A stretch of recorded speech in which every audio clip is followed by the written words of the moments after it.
다니엘서 11장 36절로 45절까지입니다. 다니엘서 11장 36절로 마지막 절까지 읽겠습니다.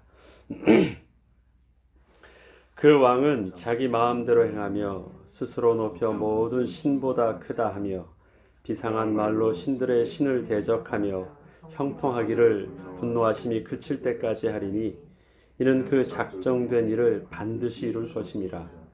그가 모든 것보다 스스로 크다 하고 그의 조상들의 신들과 여자들이 흠모하는 것을 돌아보지 아니하며 어떤 신도 돌아보지 아니하고 그 대신에 강한 신을 공경할 것이요 또 그의 조상들이 알지 못하던 신에게 금, 은, 보석과 보물을 들여 공경할 것이며 그는 이방 신을 힘입어 크게 견고한 산성들을 점령할 것이요 무릇 그를 안다 하는 자에게는 영광을 더하여 여러 백성을 다스리게도 하며 그에게 뇌물을 받고 땅을 나누어 주기도 하리라.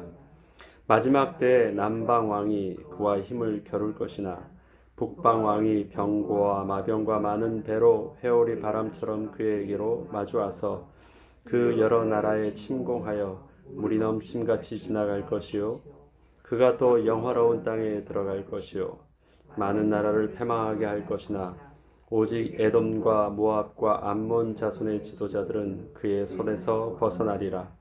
그가 여러 나라들에 그의 손을 펴리니 애굽 땅도 면하지 못할 것이니 그가 권세로 애굽의 금, 은과 모든 보물을 차지할 것이요 리비아 사람과 구스 사람이 그의 시종이 되리라. 그러나 동북에서부터 소문이 이르러 그를 번민하게 하므로 그가 분노하여 나가서 많은 무리를 다 죽이며 멸망시키고자 할 것이요 그가 장막 궁전을 바다와 영화롭고 거룩한 산 사이에 세울 것이나 그의 종말이 이르리니 도와줄 자가 없으리라. 아멘. 다니엘의 예언을 보면 어제도 말씀드렸지만 그 힘의 양상이 바뀌고 있는 것이 있지요. 맨 처음엔 그냥 힘이었습니다. 이제 그 힘 가지고 안 되니까 나름대로 연합하여서 힘을 서로 이제 타협하면서 연합체를 이루기도 합니다. 그러나 결국은 그것을 나눠 가질 수는 없거든요. 사람이 이 죄성은 본능은 자기가 최고가 되어야 되기 때문에 연합하는 것들로 안 되니까 그 다음에는 이제 권모술수에 능한 속임수를 할 수 있는 새로운 방법이 등장합니다. 그 속임수를 통해서 함께 해보자 했다가 그것도 다 거짓으로 사기를 치고 그들을 다 죽이고 또 왕이 되고 그래서 새롭게 일어나는 힘은 힘과 지략을 가지고 있습니다.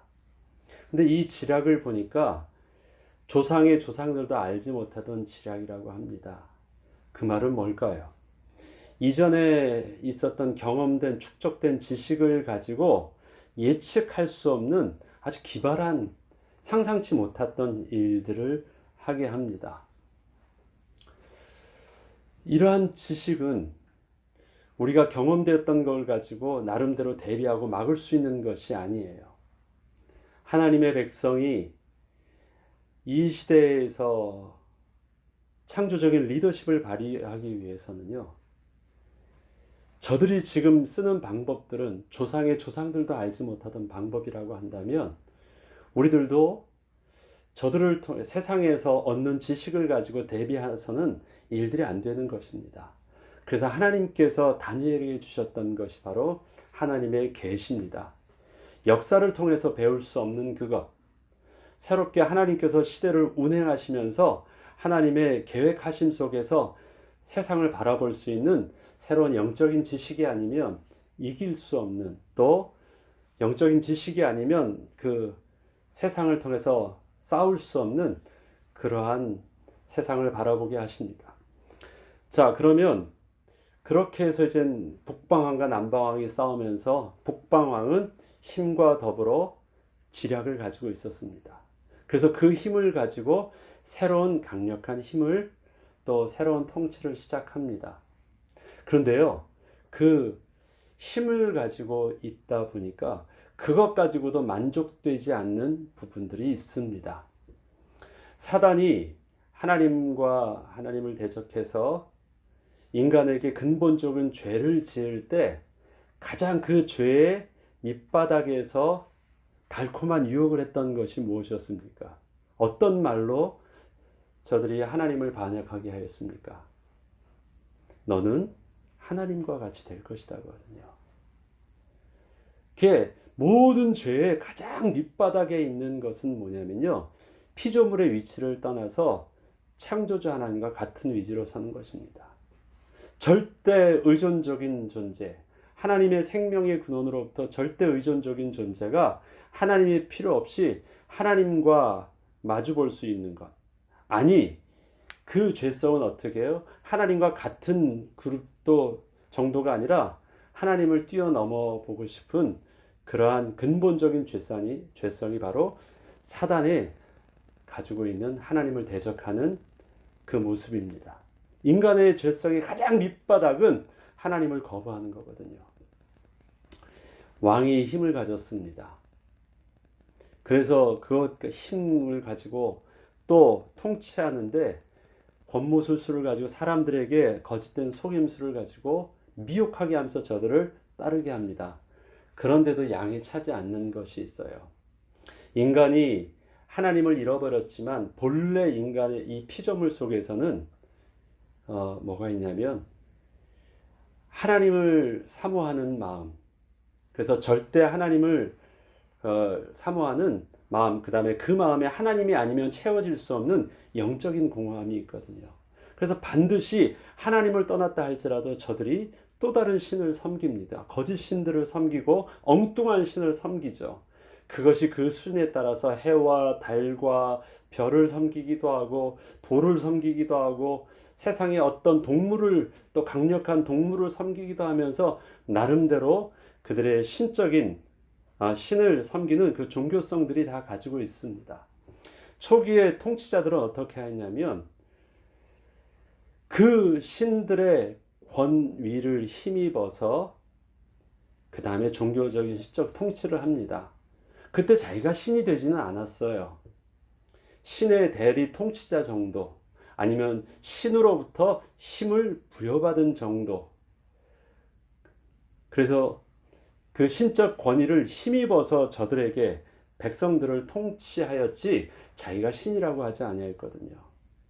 근데 이제 새로운 양상이 나타나는 것은요, 그 힘이 강해지고 그 다음에 문화와 지식이 같이 그것에 더해지면서 어떻게 되냐면요, 옛날에는 상식적으로 물이 두려웠고 해가 두려웠습니다. 왜? 이 치산치수가 안 됐거든요. 근데 나름대로 어느 정도는 사람이 살만하게 되고 그런 치산치수를 하게 되면요, 그 다음엔 자신감이 생기는 거예요. 스스로 신이 되기 시작합니다. 그래서 이전에 신적 권위를 입어서 했던 그 통치와는 저 근본적으로 다르게요, 자기가 신이 되어져요. 아니, 신보다 더 그 위에 존재가 되어서 새롭게 백성들을 미혹하고 백성들을 통치합니다. 그 내용들이 쭉 나오죠. 역사적으로 보면 이제 헬라 시대를 거치면서 그것이 좀 더 발전된 형태를 일어나는 것이 그리스 로마 시대입니다. 그리스 로마 시대 하면 나오는 이야기가 있죠. 헬레니즘 문화를 꽃피웠던 그 그리스 로마 시대의 핵심은 뭐냐면 그리스 로마 신화예요. 그래서 제우스 신을 중심으로 모든 그 밑에 신들이 마치 사람의 이야기처럼 왔다 갔다 합니다. 그래서 완전히 신과 사람이요, 이젠 구분이 없어져요. 제우스 신이 그런 개념이거든요. 하늘에서 내려와서 이 땅에서 백성을 통치하고 하늘에 또 신 속에서 자기가 최고가 돼요. 그래서 우주와 땅을 통치하는 자고, 오늘 또 제우스 신에 대한 신화를 쭉 보니까요, 제우스 신을 통해서 낳은 자녀들이 약 73명이 되더라고요. 그들이 다 신이에요. 근데 제우스 신을 통해서 신들끼리 해서 낳은 자녀가 13명, 그 다음에 요정 림프를 통해서 낳은 자가 18명, 인간을 통해서 낳은 자가 19명. 그 다음에 누군지도 모르고 부모가 엄마가 누군지도 모르는 그 사생아가 그 다음 더해가지고 총 한 73명 그 이상이 돼요. 그리고 대부분의 이 그리스 로마에서 나오는 그 영웅들은요, 이 사생아 출신들이 많아요. 엄마가 없어요. 아무튼 어떻게 해서 나왔어요?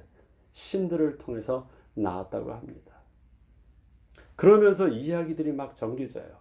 신과 사람이 만나서 거기서 태어난 자들의 영웅이 되어지는 이야기들이 그리스 신화에서 나옵니다.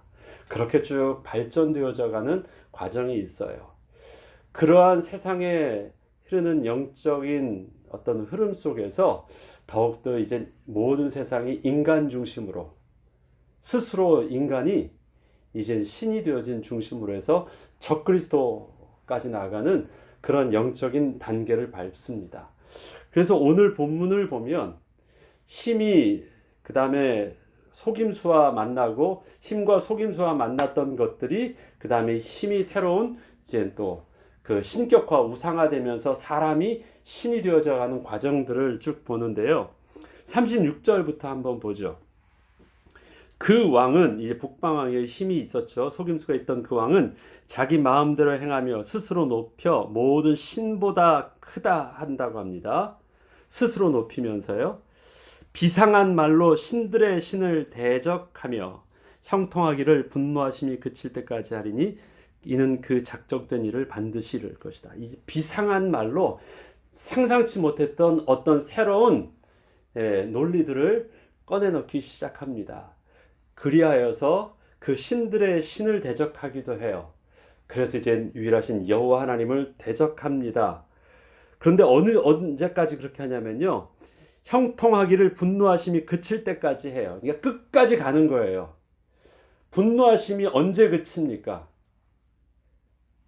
하나님의 분노하심이 언제 그쳐요? 결국 저를 멸망시킬 때까지요. 그는 멈춤 없이 끝까지 갈 때까지 가는 거예요. 자기가 신이 되는 데까지. 계속 그냥 그렇게 하면서 나아갑니다. 그래서 그는 뭐예요? 작정된 일을 반드시 이룰 것입니다. 그가 신이 되려고 하는 일들을 인간은 멈춤이 없어요. 결국 하나님이 되는 데까지는요. 멈춤 없이 자기의 어떤 주제 파악도 안 되는 거예요. 욕심되는 대로 할 수 있는 대로 끝까지 가는 것입니다. 그가 모든 것보다 스스로 크다 하고 그의 조상들의 신들과 여자들이 흠모하는 것을 돌아보지 아니하며 어떤 신도 돌아보지 아니하고 그래요. 지난날의 조상들은 어떻게 했어요? 그래도 그 신들을 섬기는 것이 있어요. 우상이더라도. 그리고 그 신의 권위를 위임받은 통치 정도로 했었지 내가 신이다 얘기하고 그 신들을 위해서 저런 것 아무것도 아니라고 얘기하지 않았거든요. 내가 신이다 얘기하고 내가 신의 아들이다. 내가 이 땅의 신이 이 땅의 현현에서 나왔다라고 얘기합니다. 그렇게 말하죠. 그리고 신들과 여자들이 흠모하는 것 있어요. 신들이 흠모하는 것은 뭐예요? 그래도 그 신들로서 그렇게 경배를 받는 것이에요. 여자들이 흠모하는 것, 여자들에게서 소망은 뭐냐면 자기 자녀들이거든요. 신들과 여자들이 흠모하는 것, 세상의 가치관 속에서요. 뭐가 없어지냐면 가만히 흘러가는 것 속에서 제우스 신을 보니까 알겠어요. 제우스 신이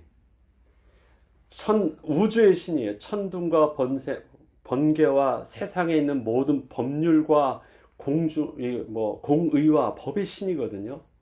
모든 걸 다 가지고 있습니다. 그런데 특이하게요. 그를 통해서 한 사람이 여자가 하나가 아니에요. 신의 여자도 있고요. 여성성이 가진 신, 요정도 있고 사람도 있고 앞서 말씀드린 사생아도 있고요. 무지하게 많은 자녀들을 낳습니다. 그들을 통해서 보면 그 안에서 나온 자들이 전쟁의 신도 있고 지혜의 신도 있고 무슨 많은 신들이 그 안에서 일어나고 그리스의 영웅의 신화에 등장하는데 핵심은요. 거기 속에서 그들은 여인의 영광이 되지 않아요. 어떤 여자가 그를 낳아서 그 아들을 통해서 그 여인이 존귀함을 받는 이런 개념이 아니에요. 심지어는 사생아예요. 그냥 낳게 하였을 뿐이지 여자하고는 의미가 없어요. 제우스의 아내라는 것은 의미가 없어요. 여자만 낳게 한 거예요. 자식만 낳게 한 것이고 낳은 그 아들들이 굉장히 의미 있는 신들이 되어져가는 남성 중심의 어떤 내용들이 쭉 되어집니다. 신이에요.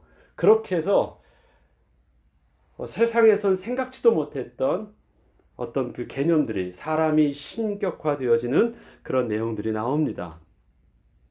그리고 어떤 신도 돌아보지 아니하고 그 대신 강한 신을 공경할 것이요 또 그의 조상들이 알지 못하던 신에게 금은 보석과 보물을 들여 공경할 것이며 필요하다면 신들을 하나씩 만들어내요. 그냥 필요하다면 자식 하나 낳았다고 하면 되니까 필요하다면 만들어냅니다. 필요하면 내가 신으로부터 또 그렇게 해서 하늘의 신과 땅의 사람과 또 만나서 새롭게 태어난 인물이라고 말하면 되니까요. 막 그러면서 나타나고 조상들이 알지 못하던 전혀 다른 개념의 신에게 금은 보석과 보물을 들여 공경할 것입니다. 그는 이방 신을 힘입어 크게 견고한 산성들을 점령할 것이요 무릇 그를 안다 하는 자에게는 영광을 다하여 여러 백성을 다스리기도 하며 그에게 뇌물을 받고 땅을 나누어 주기도 하리라. 내가 당신을 알아요. 당신이 신인 걸 알아요 하면서 신으로 높이기 시작해요. 그러면 그에게 뭐예요? 새롭게 그 권위 가운데 있어 다 주면서 그의 통찰에 둡니다. 인간이 신이 되어져 가는 과정들이에요. 이러한 것들이 그리스 로마가 일어나기 전에는 원시적으로 이 페르시아 바사 시대에서 마지막에선 그렇게 가다가 마지막에 보면요. 남방왕과 북방왕이 힘을 겨뤄서 이겨요. 그러다가 남방에 그 애굽도 완전히 멸망되어지면 이제 북방왕이 남잖아요. 북방왕이 나름대로 신격화하고 있는데 마지막에요. 그렇게 하다가 44절에 보면 그러나 동북에서부터 소문이 이르러 그를 번민하게 함으로 그가 분노하여 나가서 많은 무리를 다 죽이며 멸망시키고자 할 것이요. 그래요. 동북에서부터 소문이 이르러 그를 번민하게 하는. 그래서 이제 완전히 본격적인 이제 알렉산드리아 바사 시대를 거치고 알렉산드리아 헬라 시대를 거쳐서 알렉산드리아 시대를 거쳐서 이제 그리스 로마 시대로 완전히 이제 바뀌어가는 그 부분 속에서 저들의 그 권세도 얼마 되지 않습니다. 이 과도기적인 부분 안에서 이 알렉산드리아 시대를 거치거든요. 그 다음에 이제 또 진짜 본격적인 그리스 로마 시대가 일어납니다. 우리에게 신이라는 것, 옛날에는 그냥 단순히 해와 달과 그 다음에 바다와 세상의 모든 자연을 섬겼지만 동물들을 섬겼지만 그것이 하등 종교가 고등 종교가 되면서부터는요. 그것이 철학과 세상의 학문과 겹쳐지면서 새롭게 좀 뭔가 이젠 종교가 좀 발달하기 시작해요. 그런데 그 종교의 발달도 결국 그 끝은 어디 있느냐? 사람이 신이 되어가는 과정입니다. 다니엘서를 통해서 그 시대만 바라보는 것이 아니라요. 결국은 이렇게 자기가 신이 되어져가는 과정을 통해서 말세에는 어떤 것이 나옵니까? 말세의 적그리스도가 나와요. 하나님을 대적하는 실질적인 내가 하나님이다라고 하는 미혹의 사람들이 나타나는 것입니다. 그들은 어떤 신비적인 귀신의 모습이 아니에요. 사람이에요. 사람인데 모든 사람 앞에서 굉장히 미혹의 영으로 나타납니다. 데살로니가 후서 2장 3절로 4절에 보면요. 누가 어떻게 하여도 너희가 미혹되지 말라. 먼저 배교하는 일이 있고 불법의 사람 곧 멸망의 아들이 나타나기 전에는 그날이 이르지 아니하리니 그는 대적하는 자나 신이라 불리는 모든 것과 숭배함을 받는 것을 대항하여 그 위에 자기를 높이고 하나님이 성전에 앉아 자기를 하나님이라고 내세우니라.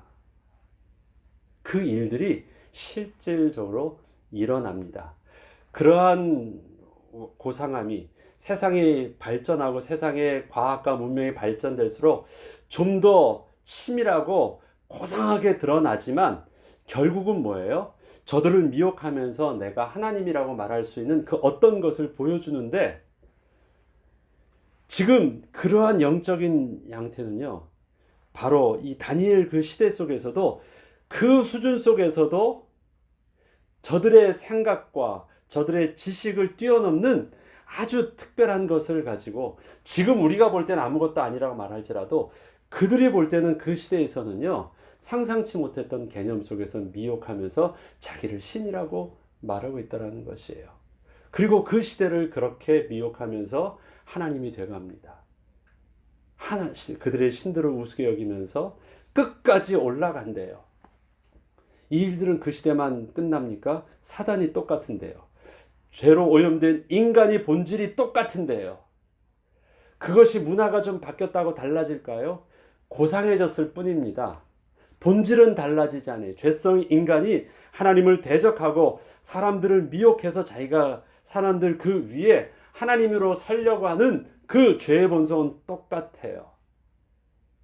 그게 끝이래요. 멸망할 때까지의 끝이래요. 힘으로부터 시작돼 가지고 사람을 미혹해서 하나님을 대적하는 그 위치까지 서는 그 영적인 단계가, 사단의 단계가요, 결국 세상이 끝날 마지막에 하나님 앞에서 배도하는 일들이 일어날 때도 영적으로 그렇게 드러난대요. 이 시대 사람이 뛰어나고 할 수 있는 일들이 많아지기 시작하니까요, 사람들이 스스로 착각하는 것이 있어요. 뭐든지 다 할 수 있는 것처럼 보여요. 어느 정도 미래도 예측해요. 막 인공위성도 띄우고 또 많은 컴퓨터를 통해서 예측하고 많은 것을 통해서 이제는 그 많은 세상에 일어나는 재앙과 많은 부분들을 미리 막을 수 있고, 또 스스로도 어떤 생명을 더 연장시킬 수 있고 다 할 수 있는 것처럼 보여요. 그런데 그렇습니까? 눈에 보이지도 않는 이 바이러스, 존재가 있는지도 모르는 그 바이러스 하나에도 하나님은 지구를 멈추기도 하십니다. 근데 인간은 잘 모르거든요. 그냥 어느 정도 힘이 있고 어느 정도 부가 있고 어느 정도 이제 지식이 있다고 생각하면 스스로가 다 된 줄 알고 높아진 줄 알아요. 언제까지요? 하나님이 멸망하기 전까지는요, 끝까지 간대요. 야, 이렇게 만드신 이것을 통해서 하나님을 바라보는 것이 아니라 그런 모든 것이 쥐어지면 그 모든 것을 다 어디다 사용하느냐? 하나님을 대적하는데, 스스로 피조물인 자기의 영광을 드러나는데, 하나님의 영광을 위해서 지어져 있는 피조물을 자기의 신으로, 자기를 경배할 대상으로 만드는 데만 사용하지 하나님께 온전히 영광 돌리지 못한대요. 죄의 본성입니다. 하나님 없이도 살 수 있다고 외치는 그 죄의 본성입니다. 바뀌지 않아요. 우리들도 그럴 것입니다. 우리가 조금이라도 힘이 더 있으면, 지금보다 필요한 것을 더 얻으면 더 나아지고 하나님께 더 영광을 잘 돌릴 것 같다고요? 그렇지 않습니다. 우리의 죄성은 성령 하나님이 필요한 것입니다. 성령 하나님으로 컨트롤되지 아니하면, 우리 속에 있는 그 갈급함을 다른 것으로 채우면 결국 그걸 가지고 만족하지 못하고 어디까지 가냐면 멸망시킬 때까지, 하나님께서 오늘 본문처럼 형통하기를 분노하심이 그칠 때까지 한다고 하십니다. 하나님의 분노하심이 그친다라는 것은요, 저들의 형통이 갈 때까지 가는 거예요. 만족함이 없습니다. 스스로 높아지기를 끝까지 갑니다. 그래서 우리에게는 뭐가 필요합니까? 세상에서 갈급하다고 하는 그런 물질적인 것이 필요한 것이 아닙니다. 우리는 하나님 생명의 근원이 필요합니다. 그래서 하나님 한 분만으로 만족함이 없으면 그 어떤 다른 것으로 채워지는 만족함은 결국 어디까지요? 적그리스도, 하나님을 대적하는 적그리스도까지 자기에게 주어지는 만큼 그것을 극대화시켜서 하나님을 대적하는 데까지 쓰고 맙니다. 하나님으로 채워져야 돼요. 하나님으로. 이 영적인 원리들을 우리가 붙잡고 오늘 우리가 하나님 앞에서 기도할 때 하나님, 여전히 우리의 삶은 늘 광야 같아서 늘 갈급합니다. 그러나 우리에게 먼저 하나님 한 분만으로 만족할 수 있는 은혜를 주시고 또 주 안에서 하나님의 권위 앞에서 먼저 무릎 꿇고 그 앞에 하나님의 거룩한 백성으로 겸손히 설 수 있는 은혜가 있게 하셔서 그 안에서 하나님이 주시는 하늘의 신령한 은혜로 우리가 갈급함을 체험받게 하시고 우리의 주림을 또 체험받게 하여 주시고 우리가 바른 길 가게 하옵소서. 우리 늘 기도해야 되겠습니다. 세상에 일어나는 모든 권세의 끝을 우리가 또 다니엘을 통해서 보았고 우리 다음 세대를 통해서도 이 일들이 일어날 것입니다. 이 시대를 또 하나님의 복음의 빛으로 또 앞서 나갈 수 있는 또 그리스도인으로 설 수 있도록 오늘도 기도하고 응답받는 저와 여러분 되길 주의 이름으로 축원합니다. 주기도문으로 마치겠습니다.